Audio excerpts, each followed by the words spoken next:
Okay and welcome Anil F23456 చేస్తా ఉన్నారు. Gaali Sampath is why you are here. చెప్పండి sir, how did you all meet, where did this start? మీరే start చేయండి. ఇప్పుడు నువ్వు రాజేంద్ర ప్రసాద్ గారు లేకుండా cinema చేయలేవా?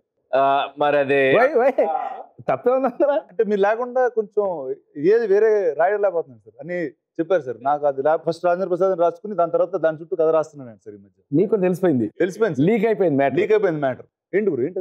Actually I'm big fan of him. So నన్ను ఏ ఇంటర్వ్యూలోనా నీ ఫేవరెట్ హీరో అని అడిగితే మొహమాటం లేకుండా డైరెక్ట్ గా చెప్పేది డాక్టర్ రాజేంద్ర ప్రసాద్. అంత ఇష్టం ఆయన అంటే నాకు. అదృష్టం ఏమైందంటే the luck has his father is also fan of mine. ఆయన సినిమాకి ఎప్పుడు వెళ్ళినా ఆయనతో పాటు అనిల్ని తీసుకెళ్ళి he made me to become my sun.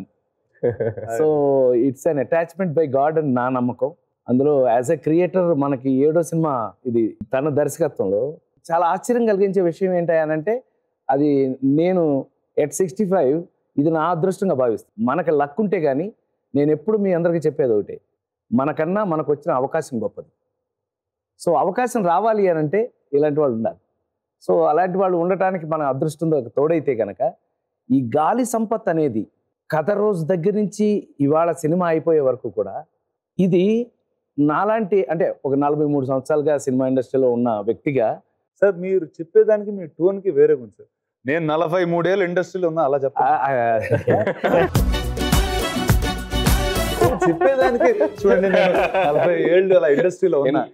ఏంటది మీనింగ్ అదే, బట్ జస్ట్ టోన్ ఇదా? ఈ జనరేషన్ మీరు గెటప్ తో క్యారెక్టర్ వేస్తున్నారు అనేం కాదు. నేను ఇప్పుడు మామూలుగా కూడా ఎప్పుడైనా ఇంటర్వ్యూస్ నువ్వు చూసే ఉంటావు.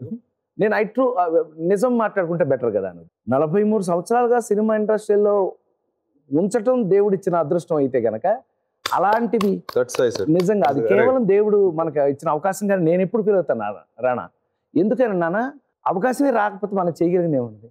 ఇవాళ గాలి సంపత్తు ఏమండి. యాక్చువల్గా ఈ వయసు వస్తే నిజ జీవితంలో ఒక ఆఫీస్లో పనిచేసేవాళ్ళు కానీ ఒక ఇండస్ట్రీలో పనిచేసేవాళ్ళు కానీ రిటైర్ అవుతారు. Actually for your kind information, ఇలాంటి వాళ్ళ వల్ల అసలు కసి కోపం ఇప్పుడు మొదలైందండి.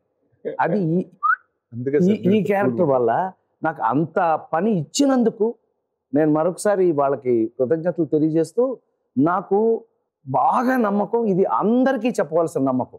మనిషి జీవితంలో ఎప్పుడు ఫిట్గా ఉండాలంటే ఎప్పుడు పని చేస్తూ ఉండాలి.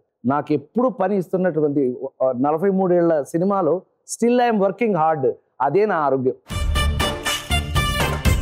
సూపర్. గ్రేట్ పీపుల్ అలా ఉంటారు, ర్యాండమ్ పీపుల్ మనలాగా ఉంటారు. సార్ యారీ మీటర్ స్టార్ట్ చేసే ముందు మా ఇద్దరు యారీ గురించి మీకు ఒకటి చెప్పాలి. సైలెంట్ ఉన్నాడు, షాక్ ఫీల్ అవుతున్నాను నేను. చిన్నప్పుడు ఒక సినిమా చేసాను సార్ కలిసి, నా ఇష్టం అని. కానీ అది ఎవరికి ఇష్టపడలేదు, జనాలు ఎవరు ఇష్టపడలేదు, ఎవరో చూడలేదు. దాని తర్వాత మేము కూడా చాలా సంవత్సరాలు కలలేదు. ఎందుకులే ఒకసారి సరిగ్గా వర్కౌట్ అవ్వలేదు, మళ్ళీ లేట్కి కలుద్దాం, ఏదోటి చేద్దాం. కలిసినప్పుడు మనిషి టోన్ మారిపోయింది. ఇంతకుముందు రానా అని పిలిచేవాడు, వెళ్ళేవాళ్ళు, కూర్చోవాళ్ళు, తినేవాళ్ళం. సడన్ గా రానా గారు ఇప్పుడు చెప్పండి, మీరు అండి అంటున్నాడు. అరే ఎందుకురా మీరు అంటున్నా అంటే, ఏమో ఇన్ని రోజులు బయట అందరూ రానా గారు అంటుంటే నేను అది ఫిక్స్ అయిపోయా అన్నట్టు. సో ఇలా చిల్లుగా మాట్లాడే వ్యక్తి ఎందుకు ఈ రోజు మాట్లాడలేదని నేను ఒక చిన్న ఫీల్ అవుతుంది సార్. నేను మాట్లాడలేదా? నువ్వు మాట్లాడుతున్నావు అనుకున్నావా?